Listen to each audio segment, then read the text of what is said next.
Good relationships as blessings. Have you ever paused for a moment and wondered, why do some relationships bring us peace and happiness, while others drain us, leaving us exhausted and hurt?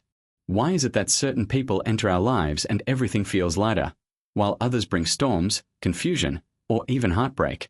Buddhist wisdom has a gentle but profound way of explaining this. It tells us that every relationship, whether it lasts a lifetime or just a fleeting moment, is born from karma and conditions, from the seeds we have planted in the past. Some of these seeds blossom into supportive friendships, loving families, and compassionate communities. Others, when fueled by misunderstanding or attachment, turn into struggles and suffering. But here's the encouraging truth. The quality of our relationships is not simply fate. It's not something we are powerless to change. The direction of these connections, whether they become blessings or burdens, depends on how we choose to nurture them today. Just like a gardener who cannot control the weather but can still water, protect, and care for the soil, we too can cultivate the kind of relationships that bring harmony instead of conflict. Think about your own life for a moment. Maybe there is someone whose presence always makes you feel safe, seen, and valued. What makes that bond so nourishing? And on the other side, perhaps you can recall a relationship that felt draining, no matter how hard you tried. Have you noticed how much of this comes down to the energy both sides bring? The kindness, the honesty, the patience, or sometimes, the lack of it? From my own journey, I've realized that relationships are like mirrors. The people we attract often reflect the state of our own hearts. When we carry compassion, gratitude, and truthfulness, we naturally resonate with those who embody the same. But when we hold on to anger, fear, or selfishness, it's almost inevitable that our connections will mirror that turbulence back to us. It's not about blaming ourselves for every conflict, but about recognizing that the way we show up deeply shapes the kind of relationships we experience. This perspective changes everything. Suddenly, good relationships are no longer a matter of luck. They become a matter of practice, of choice, of conscious cultivation. We don't just stumble into blessings. We grow them, slowly, day by day, through the way we speak, the way we listen, and the way we hold space for others. Imagine what would happen if more of us treated our relationships not as entitlements, but as sacred opportunities to give and receive kindness. How different would our families feel? How much lighter would our friendships become? And how much peace would we carry within ourselves, knowing that we are co-creators of the harmony we long for? This is the heart of Buddhist teaching on relationships. Good connections bring blessings. The people we walk alongside can either become a source of suffering or a source of liberation. And the key is not to wait for perfect people to appear, but to cultivate the qualities within ourselves that naturally attract and sustain wholesome bonds. So as we begin today's reflection, I invite you to ask yourself, what kind of seeds am I planting in my relationships right now? Am I sowing seeds of patience, honesty, and compassion? Or am I unconsciously watering seeds of judgment, resentment, or neglect? The answer to this question may very well shape the kind of blessings, or burdens, that unfold in your life tomorrow. Stay with me, because as we continue, we'll explore together the wisdom and practices that help us form good connections, the kind that truly nourish the soul. And by the end, you may just see that the greatest fortune in life is not in wealth or status, but in the simple grace of having relationships that bring peace, kindness, and joy. Karma, connections, and blessings in Buddhism. There's a story I once heard about a young man who felt completely lost in life. He struggled with confusion, anger, and a sense of emptiness. Every choice he made seemed to take him further away from peace. But one day, by what seemed like pure coincidence, he met a kind teacher and a circle of supportive friends. This was not a grand, dramatic moment. It began with something as simple as attending a local meditation gathering. Yet that single step opened the door to transformation. Surrounded by wisdom and kindness, his heart softened. He learned how to listen, how to breathe, how to let go. Slowly, his life began to change direction, not because the world outside was different, but because the people he was connected with lifted him up instead of pulling him down. Buddhism would say this was no accident. This was karma ripening, the unfolding of conditions that allowed him to meet those who would guide him toward light. The Buddha often reminded us that every relationship we encounter, whether with teachers, friends, or even strangers on the street, emerges from causes and conditions we ourselves have planted. These are the threads of karma, weaving together across time. Think about it in your own life. Can you recall a moment when you met someone who completely changed your path? Maybe it was a mentor who encouraged you when no one else believed in you. Maybe it was a friend who stood by you through your darkest night. Or perhaps it was someone you only met briefly, yet their kindness lingered in your heart for years. We often call this luck, but Buddhism invites us to look deeper. These are not just random coincidences. They are the fruits of seeds we once planted. And here's the key. When the seeds are wholesome, they give rise to blessings. Meeting a wise teacher, a compassionate friend, or a supportive community is not just a stroke of fortune. It is the natural result of sowing kindness, patience, and truth in the past. On the other hand, when we sow seeds of anger, selfishness, or deceit, the connections that bloom often bring suffering. They become what we call bad karma, entangling us in cycles of conflict, mistrust, or pain. This might sound heavy at first, almost like we are trapped by past choices. But the beauty of Buddhist teaching is that karma is alive. It's not fixed. It changes with every thought, every word, every action. Which means that right now, in this very moment, we are creating the conditions for the relationships of tomorrow. The kindness you offer today might return years later in the form of a friend who shows up when you most need them. The honesty you practice now could blossom into a trust so deep that it carries you through life's storms. From my own experience, I've seen this truth play out in ways I could never have predicted. Years ago, I volunteered at a small community event, not expecting anything in return. I simply wanted to help. But through that act, I met someone who would later become one of the most supportive friends in my life. That connection became a source of encouragement during times I felt like giving up. Looking back, I realize that bond was a blessing, born from a seed I planted without even knowing.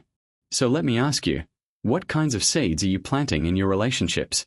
When you speak, are your words watering seeds of trust or seeds of fear?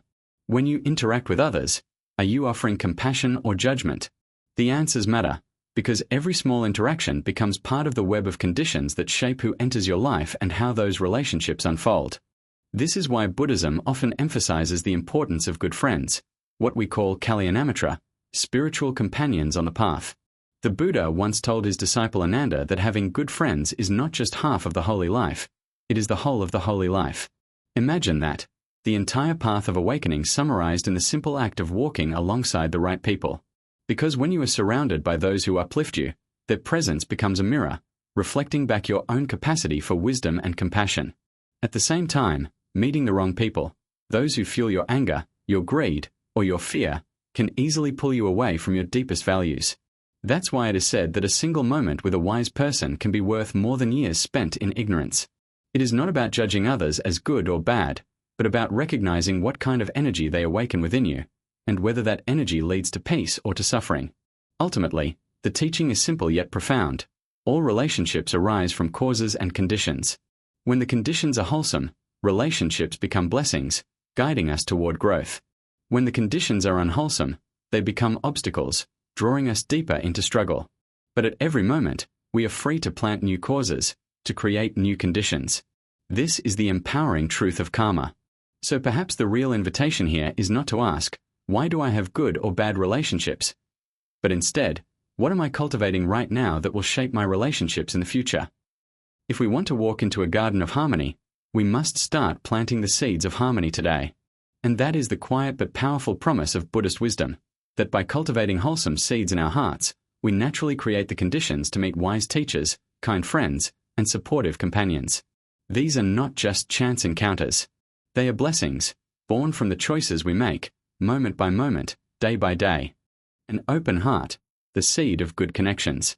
Sometimes, the beginning of a meaningful relationship doesn't come from big gestures or dramatic moments. It can be as simple as a smile exchanged with a stranger, or a gentle "How are you doing today?" to someone who feels unseen. Think about it. How many lifelong friendships, deep partnerships, or unexpected blessings have started with just one small act of warmth? Buddhism teaches us that this is not random. It's the natural fruit of an open heart. A generous heart, one that holds compassion and kindness, becomes the soil where good connections take root. Just as a seed cannot grow in hard, dry ground, relationships cannot flourish in a closed, guarded heart. But when the soil is soft, nourished by openness and care, the tiniest seeds of connection can bloom into something beautiful. Let me share a simple story. A woman once told me about how she met her closest friend. It began on a rainy day at a bus stop, where she noticed another person shivering without an umbrella. She offered to share hers. That brief, almost forgettable gesture grew into a conversation, and eventually into a bond that lasted for decades.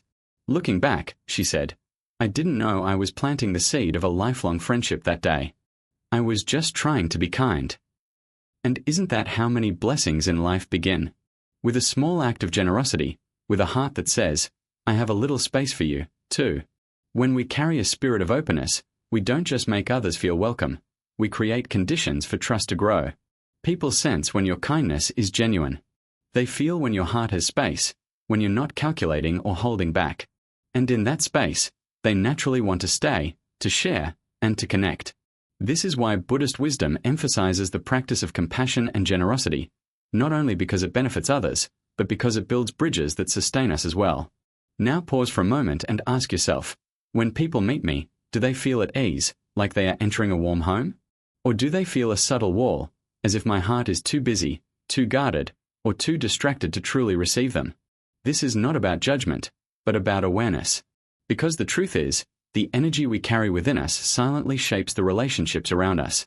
From my own experience, I've noticed that the times my relationships flourished were never when I was trying to impress or control outcomes. They grew when I was simply open to listening, open to giving without expecting, open to allowing people to be who they are. That openness created space for trust, laughter, and healing. And I've also seen the opposite. When my heart was closed, even the most promising connections felt strained, fragile, or short-lived. In Buddhist thought, generosity, DNA, is considered the very first step on the spiritual path. Why? Because it's the practice that breaks down the walls of the ego. When we give, even something small like a smile, a kind word, or a moment of presence, we declare that our life is not just about me. And in that declaration, we create room for we. That we is the seed of every good relationship. It's important to remember that generosity is not only material. It's not just about money or gifts. In fact, some of the most precious acts of giving are invisible. Patience when someone is struggling, forgiveness when someone fails, or simple attention when someone feels unheard. These are the treasures that plant the strongest seeds of connection.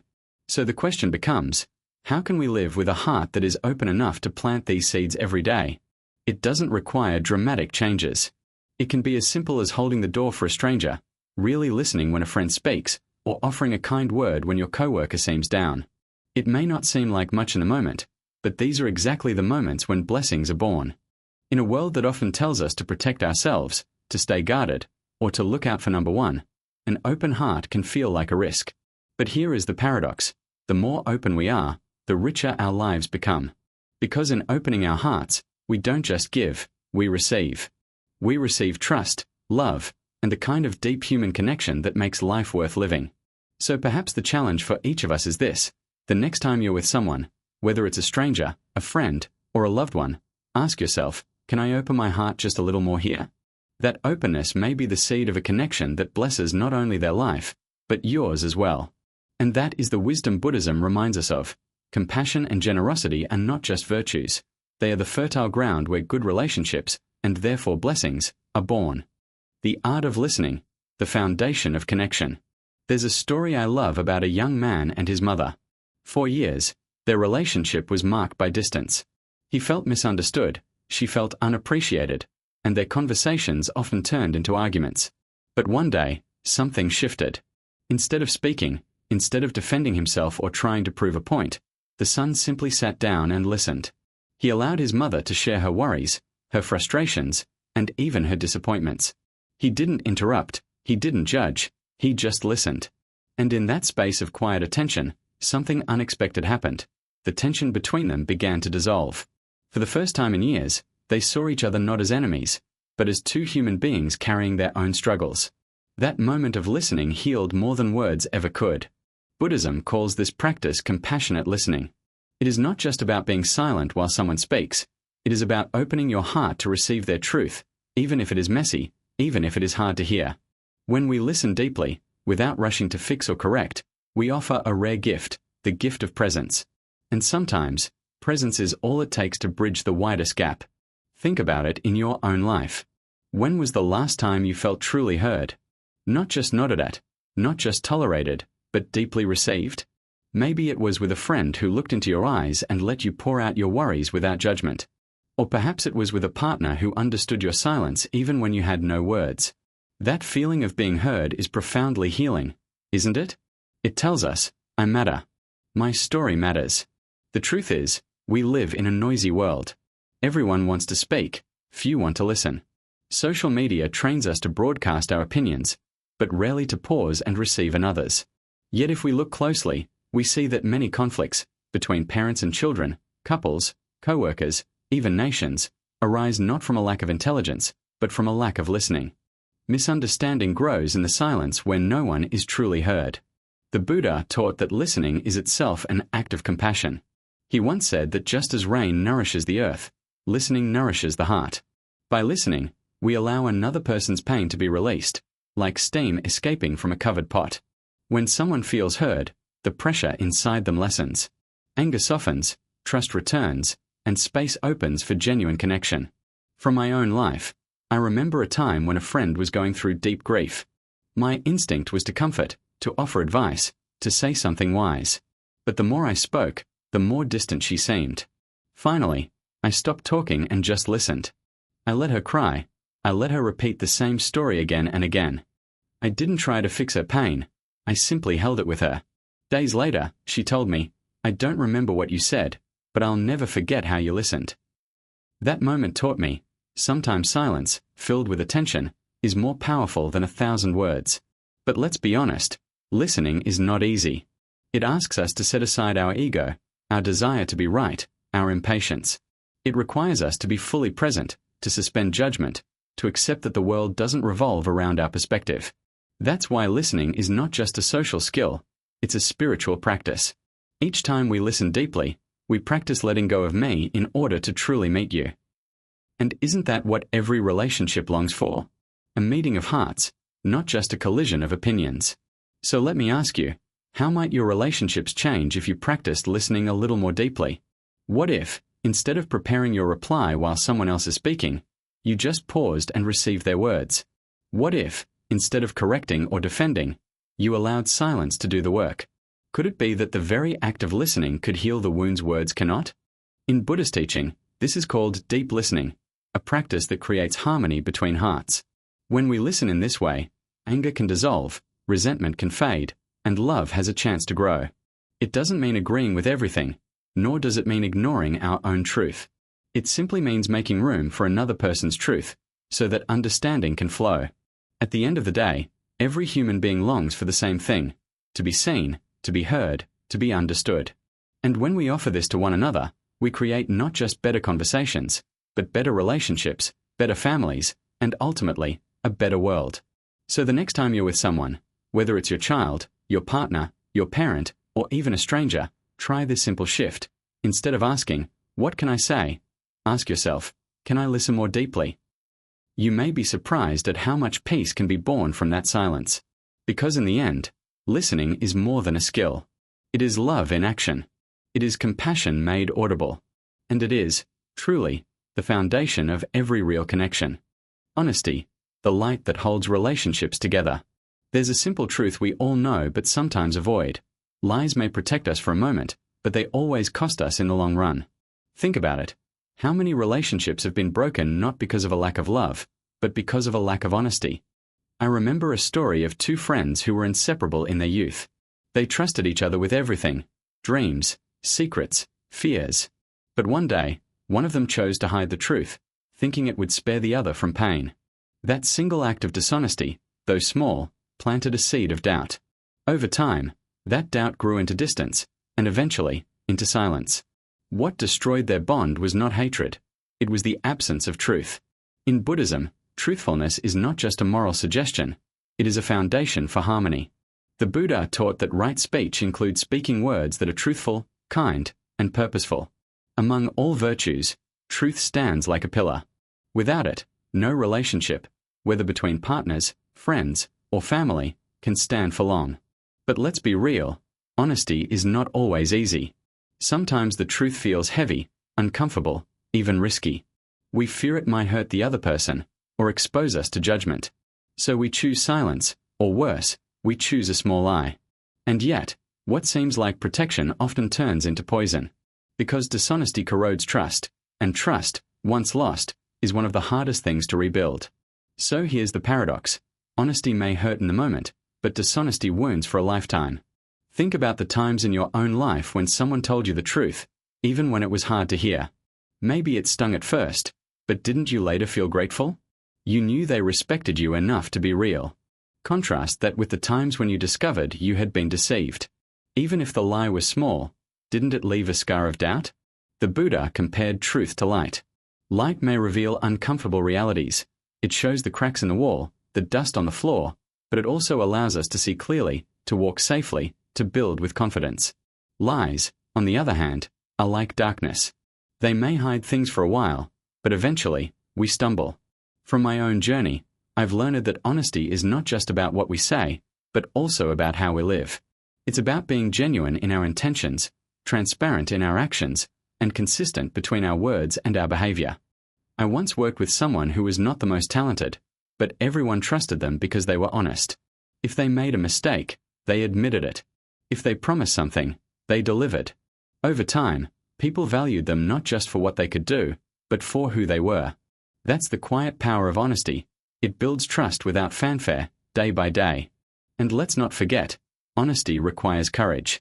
It means daring to be vulnerable, daring to show up as we are, without masks. It's easier to hide behind half-truths, but honesty is what keeps our relationships authentic. And isn't authenticity what we all crave? We don't want a perfect version of someone. We want the real person, flaws and all. So I invite you to reflect.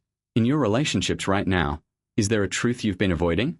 Is there a conversation you've postponed because it feels too heavy? What would happen if you chose honesty, even if it's uncomfortable? Could that be the very thing that restores trust, deepens love, or heals an old wound?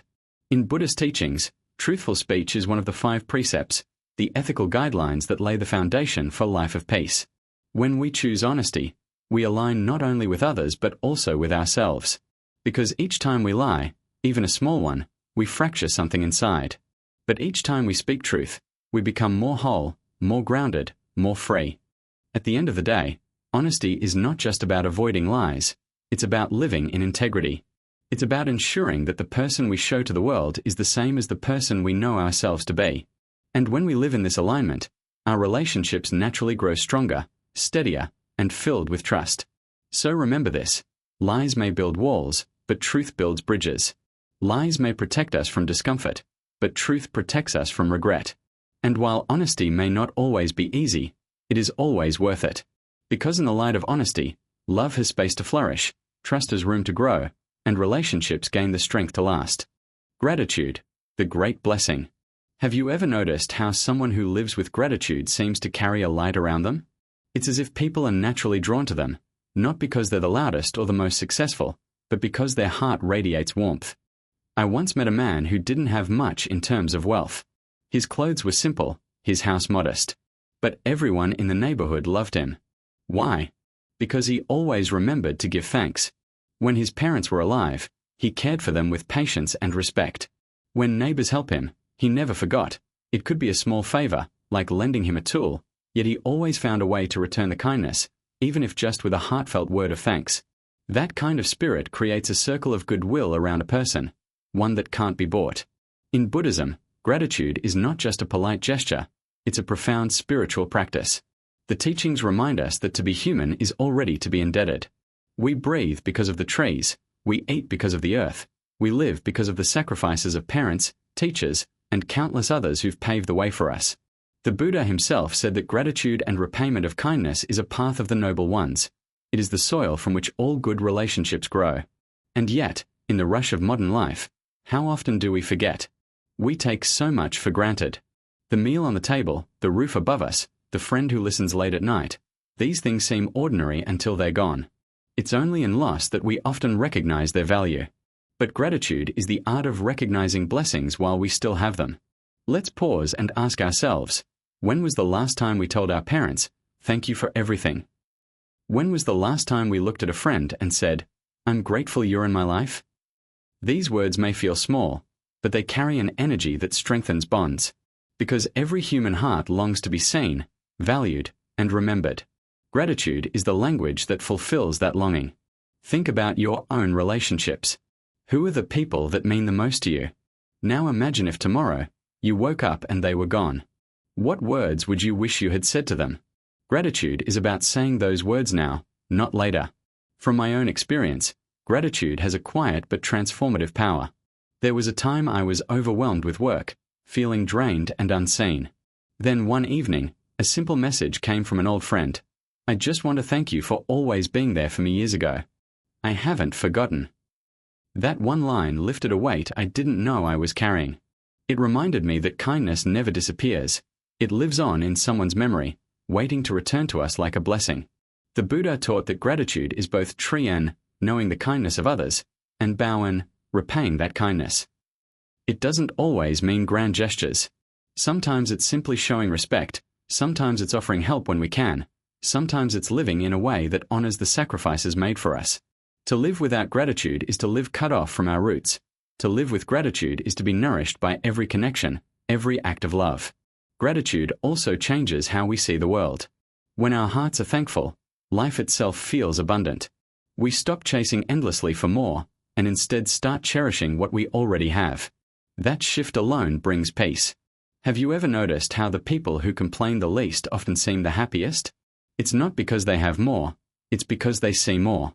Gratitude is a way of seeing. So here's a thought. If you want to strengthen your relationships, begin with gratitude. Thank your parents not just on holidays, but on ordinary days. Appreciate your partner for the little things, not just the big ones. Tell your friends what they mean to you, not only when life is easy, but especially when times are hard. These small acts water the seed of connection, helping it grow strong and unshakable. And remember this, gratitude doesn't only flow upward, to those older or wiser. It also flows sideways and downward. We can be grateful to our children, who teach us patience, to our co-workers, who challenge us to grow, even to strangers, who remind us of humanity's shared kindness. Every person we meet is part of the web that sustains us. At the end of the day, gratitude is not just an emotion, it's a way of life. It's a daily practice of recognizing, honoring, and giving back. And when gratitude becomes the heart of our relationships, love deepens, trust grows, and joy multiplies. So let me leave you with this question. Who in your life deserves your thanks today? Don't wait. Speak it, show it, live it. Because gratitude is not only the greatest blessing we can receive, it's also the greatest blessing we can give.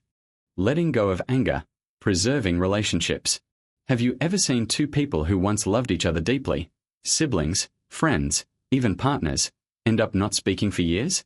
And when you ask them why, the reason often sounds so small. They said something I didn't like. Or they didn't apologize first. It's painful to admit, but many relationships collapse not because of huge betrayals, but because of pride, because no one is willing to take a single step back. I once heard a story about two brothers who quarreled over a piece of land their father left behind. Both insisted they were right, neither wanted to give in. Their anger grew into years of silence. The land stayed there, untouched, but the warmth of their bond was gone. Isn't that tragic? The land remained, but the love was lost. Buddhism teaches that anger is like a fire. When it arises, it doesn't only burn the person we are angry at, it burns us first. Have you ever felt that? Your heart pounding, your body tense, your mind racing? In that moment, anger consumes your peace, and if we hold on to it, it begins to consume the bond we share with others. The Buddha called anger a poison, because it destroys harmony and blinds us to compassion. And yet, we cling to it. Why? Because anger often disguises itself as strength. We feel powerful when we stand our ground, when we refuse to forgive. But the truth is, it's not power, it's a chain. The longer we hold on to it, the heavier it gets, dragging our hearts down. Think about it. When was the last time you stayed angry at someone? Did it bring you peace, or did it eat at you day after day? Did it make your life lighter, or heavier? Letting go doesn't mean saying what happened was okay. It doesn't mean ignoring hurt or pretending things were fine. Forgiveness, in its truest sense, is about releasing yourself from the grip of anger. It's choosing peace over poison. I remember a moment in my own life when I carried resentment toward a friend who betrayed my trust. For months, I replayed the scene in my head, feeling justified in my bitterness. But the truth was, he had moved on with his life. I was the one stuck, still drinking the poison of my own anger. The day I decided to let it go, not because he deserved it, but because I deserved peace, was the day I felt free again. That's when I understood, forgiveness is not a gift to others, it's a gift we give ourselves. The Buddha taught that to forgive is an act of wisdom. When we forgive, we preserve not only the relationship, but also the goodness in our own hearts. We water the seeds of compassion instead of feeding the flames of anger. And sometimes, that simple act of letting go is what saves a family, a friendship, or even our own sanity. So here's a question to ask yourself. Is there someone you're still holding anger against? And is that anger worth the distance it has created? Imagine if tomorrow, that person was no longer here. Would your anger still matter? Or would you wish you had chosen peace over pride? Relationships are fragile, but they are also precious. To preserve them, sometimes we have to be the one who softens, the one who steps back. It may feel like losing, but in reality, it's winning. Winning your peace, winning your connection, and winning the blessing of harmony. Life is too short to let anger dictate our bonds. The ones we love are worth more than a moment of pride. Let us remember, anger burns, but forgiveness heals. Letting go doesn't weaken us, it makes us whole. So maybe today, you can pick up the phone, send a message, or simply whisper in your heart, I choose peace. Because when we let go of anger, we don't just save the relationship, we save ourselves. Sharing, when joy multiplies. Have you ever noticed how happiness feels different when it's shared? Think about it. Eating a delicious meal alone might satisfy your stomach, but when you share that same meal with a friend, it somehow tastes richer, warmer, and more alive. There's a saying in many cultures, when you share, joy doubles. When you keep it to yourself, joy fades away. And I think there's something deeply true about that. I remember hearing a simple story of a family living in a small village. They weren't wealthy, but every time a traveler passed by, the mother would invite them in for a meal. Sometimes it was just a bowl of rice, sometimes a few vegetables, but the way she shared, it was as if she was offering her heart. Years later, the children of that family grew up to be respected, kind people. Why? Because they had learned early that sharing is not about what you have, but about the love you put into it. In Buddhism, this act of sharing is called dana, giving. But giving isn't limited to money or possessions. True generosity can be a smile to a stranger, a kind word to someone feeling lost, or simply your presence when someone is going through pain. A hand on the shoulder, a warm glance, or listening without judgment. Sometimes, these are more valuable than gold. Think about it. How many times in your life has someone helped you, not with money, but with their time or their understanding? Maybe it was a teacher who believed in you, a neighbor who lent a hand, or a friend who showed up when you needed it most. Those moments of generosity stay with us forever. And here's the beautiful paradox. The more you give, the more you actually have. When you share kindness, it doesn't leave you empty. It expands your heart. It's like lighting a candle from another candle. Your flame doesn't get smaller, but the world gets brighter. I once experienced this on a very personal level. A few years ago, I was going through a difficult time, emotionally drained, stressed, and lonely. A friend noticed and invited me over for dinner. Nothing fancy, just pasta and salad. But during that meal, what he gave me wasn't the food. It was presence, laughter, and the reminder that I wasn't alone. I left his home that night lighter, as if a heavy stone had been lifted off my chest. That's the power of simple sharing. The Buddha taught that giving is the foundation of compassion. When we share, we water the seeds of connection. We remind each other that life isn't about what we accumulate, but about what we contribute. Here's something worth reflecting on. If today was your last day, would you measure your life by what you kept for yourself, or by the moments you gave to others? And sharing doesn't always have to be grand. Sometimes it's as small as checking in on a colleague, calling your parents, smiling at a stranger, or lending an ear to someone who just needs to talk. These little acts can transform an ordinary day into a blessing, for both the giver and the receiver. Because in truth, sharing is not a loss. It's an investment. Every time you share kindness, love, or support, you plant a seed in the hearts of others. And one day, those seeds bloom into trust, friendships, and blessings that return to you in ways you could never expect. So maybe tonight, at your dinner table, you could invite someone who's been feeling alone.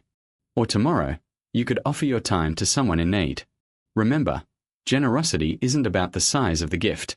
It's about the size of the heart behind it. At the end of the day, The joy we hoard fades, but the joy we share multiplies. Let us be the kind of people who light candles in others' lives, because the world is dark enough already. And maybe, just maybe, the simple act of sharing today will become the blessing someone remembers for a lifetime. Living with integrity, the foundation of trust. There's something quietly powerful about people who live with integrity.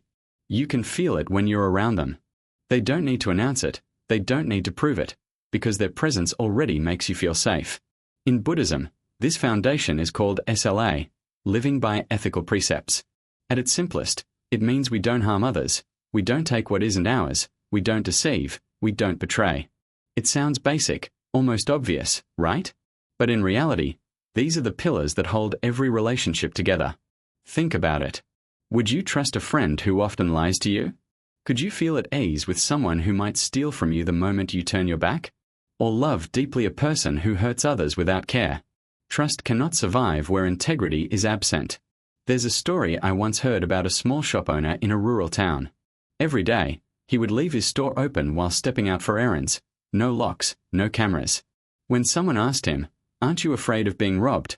he simply smiled and said, "If my neighbors know I never cheat them, why would they want to harm me?" Decades later, that little shop still stands, not because it had the best products, but because it was built on trust. And isn't that what we all long for? A life where people can rely on us, where our word carries weight, where our presence calms rather than threatens. Buddhism teaches that morality isn't about restriction, it's about freedom. When you live honestly, you don't have to keep track of lies. When you don't take what isn't yours, your heart feels light. When you avoid harming others, you sleep peacefully at night. Integrity is less about rules and more about creating peace within yourself and those around you. But let's be honest, modern life tempts us otherwise. Maybe it's the little lie to avoid responsibility. Maybe it's cutting corners at work. Maybe it's hurting someone with sharp words because we feel stressed.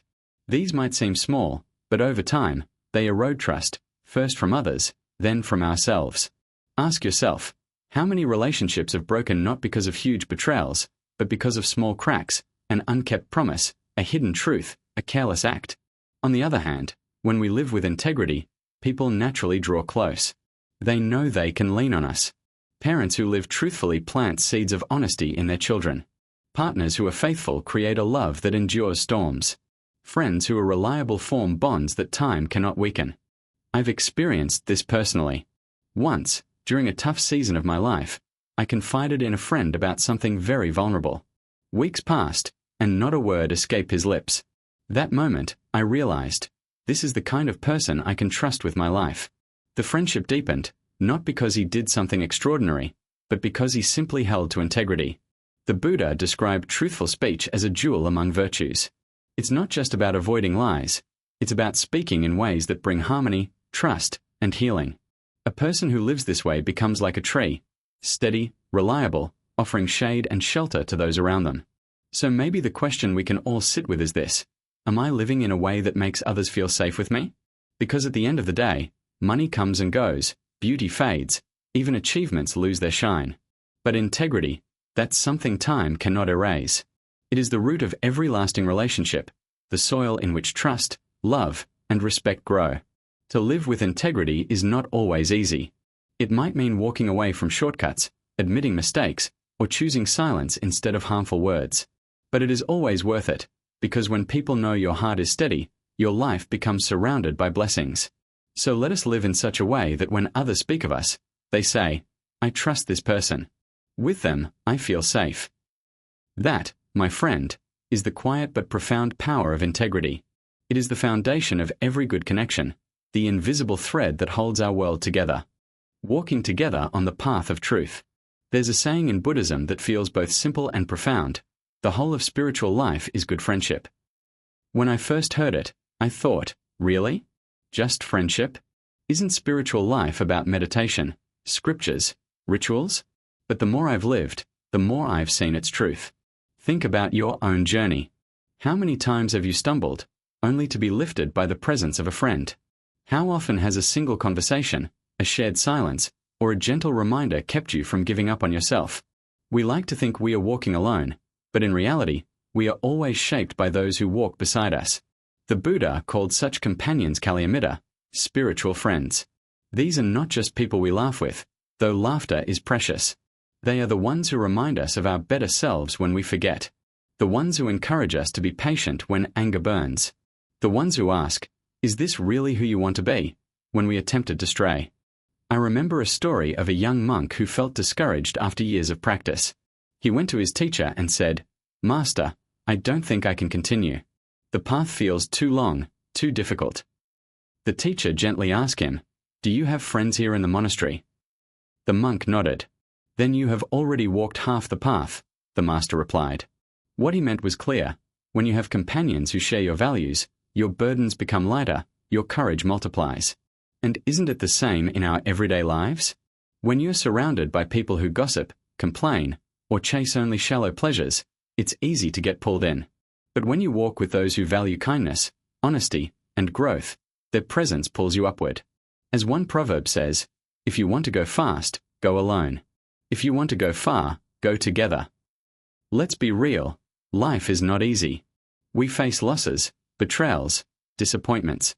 In those moments, the question is not am I strong enough, but who is walking with me?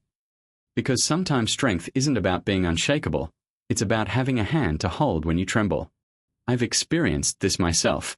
During a difficult chapter of my life, when my mind was clouded with doubt, a close friend simply sat with me in silence. He didn't give advice, he didn't try to fix things. He was just there. And strangely, that presence alone reminded me I wasn't broken, I wasn't alone. That is the power of a true companion on the path. Buddhism teaches that a good friend is like a mirror. They reflect both our light and our shadows. Not to judge us, but to help us see clearly. They celebrate our progress, but also remind us when we've gone astray. Such friendships are not built on convenience, but on truth. So here's a question worth asking. Am I surrounded by friends who lift me up, or ones who pull me down? And even more, am I that kind of friend for others? Because being a spiritual friend is not just about receiving, it's about offering. Sometimes, your gentle word can keep someone from drowning in despair. Sometimes, your example of patience can stop someone from exploding in anger. Sometimes, your quiet encouragement is the bridge that carries another person forward. The Buddha said that having good friends is not just part of the path, it is the path. When we walk together, supporting one another, we weave a web of light that no darkness can destroy. So maybe the invitation is this: seek out people who remind you of your highest values. Cherish them. Walk with them. And at the same time, become that person for someone else. Because in the end, none of us are meant to walk this path alone. The journey is long, yes. But with true companions, it is also beautiful. Embracing boundless love, the joy of compassion. Have you ever felt the quiet joy that comes when you wish someone well? Not just a friend, not just a family member, but even a stranger? That gentle warmth in your heart is what Buddhism calls metta, loving kindness. And when it spreads naturally, it becomes limitless, touching everyone and everything around you. In life, we often think that kindness and happiness are finite, that if we give too much, we have less for ourselves. But here's the beautiful paradox. The more love you offer, the more it grows. The more you open your heart to others, the richer your own experience becomes. I remember a story of an old man in a village who would feed the birds every morning. Not because he expected anything in return, but because he felt joy in seeing them thrive. Years later, villagers said that his home always felt warmer, happier, as if that small act of care radiated outwards and touched everyone. This is the essence of boundless love. It doesn't stop at your doorstep. It flows beyond, carrying blessings in every direction.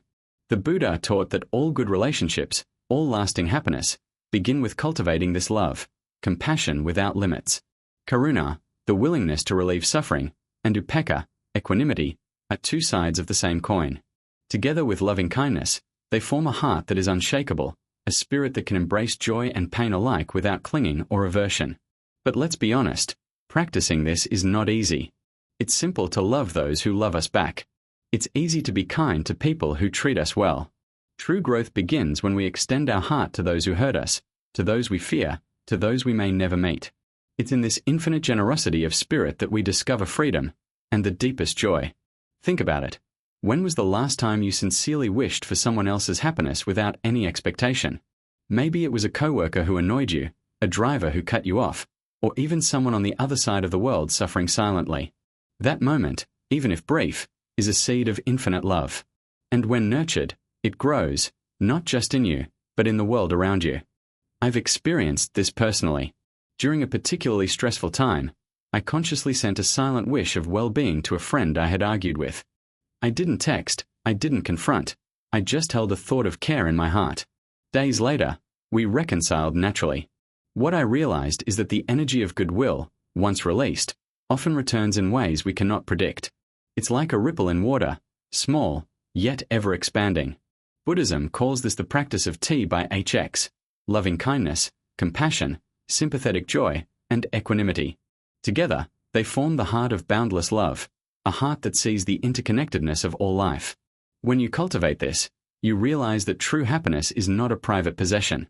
It is the ability to hold all beings with warmth and openness, to rejoice in their joys, and to ease their suffering where possible. And here's a reflection worth pondering. If every act of kindness, every smile, every compassionate gesture were multiplied by millions of people, how different would the world feel? The smallest intention to love, when combined with countless others, can change everything. So maybe today, you can try this. As you go through your day, silently wish for someone's happiness. Not because they deserve it, not because you expect anything, but because your heart can. Let it start small, with a friend, a stranger, even someone you find difficult, and let it grow. Every thought, every act of compassion, is a seed of boundless love. Because in the end, all good karma, all lasting joy, all true happiness flows from a heart that loves without limit. The more we open ourselves to this infinite compassion, the more the world itself feels alive, connected, and radiant. And that, perhaps, is the greatest gift we can give, to ourselves, to others, and to life itself. Sowing good karma, the blessing of true connections. As we come to the end of this journey together, let's pause and reflect.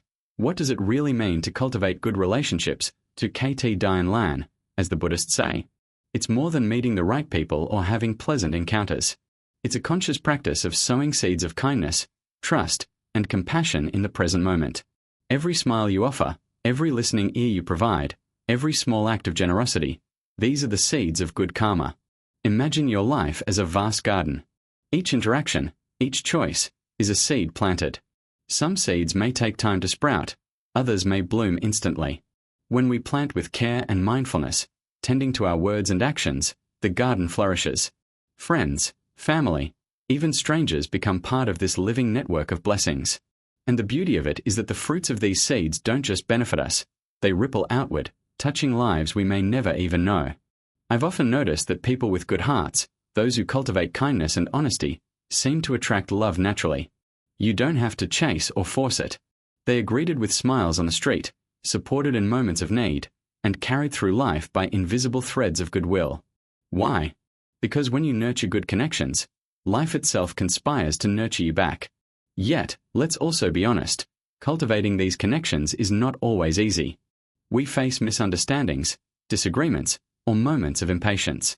Sometimes, it feels like the world is too harsh, that our efforts go unnoticed. But here's the paradox. Even the smallest gesture of sincerity, the briefest act of care, is never wasted. Like a stone tossed into a pond, it creates ripples that travel far beyond what we can see. And here's a thought worth pondering. How often do we underestimate the power of a kind word, a gentle smile, or simply being present for someone else? These seemingly small choices are, in truth, the foundation of enduring relationships. They are the quiet miracles that make life meaningful. They are the invisible threads that weave trust, joy, and safety into our lives. So today, as we close this chapter, remember, good connections are a blessing you can create, moment by moment. Wherever you go, with a heart that seeks to understand and give, you will find support. Wherever you walk with genuine care, love will follow. The energy of kindness you cultivate doesn't just return to you.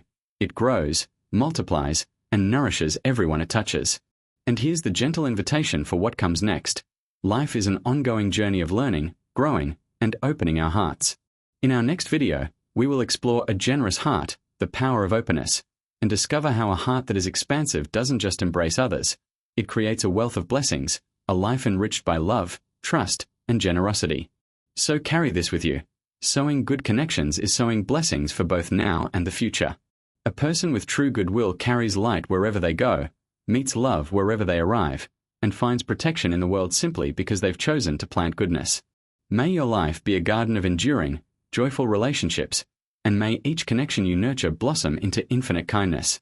As we wrap up today's journey, take a moment to reflect on the meaning of cultivating good relationships. Kalyāṇa-mittatā. It's not just about meeting the right people or having pleasant encounters. It's a conscious practice of planting seeds of kindness, trust, and compassion. Every smile you share, every listening ear, every small act of generosity, these are seeds of good karma. Picture your life as a vast garden. Each interaction is a seed. Some bloom immediately, others take time.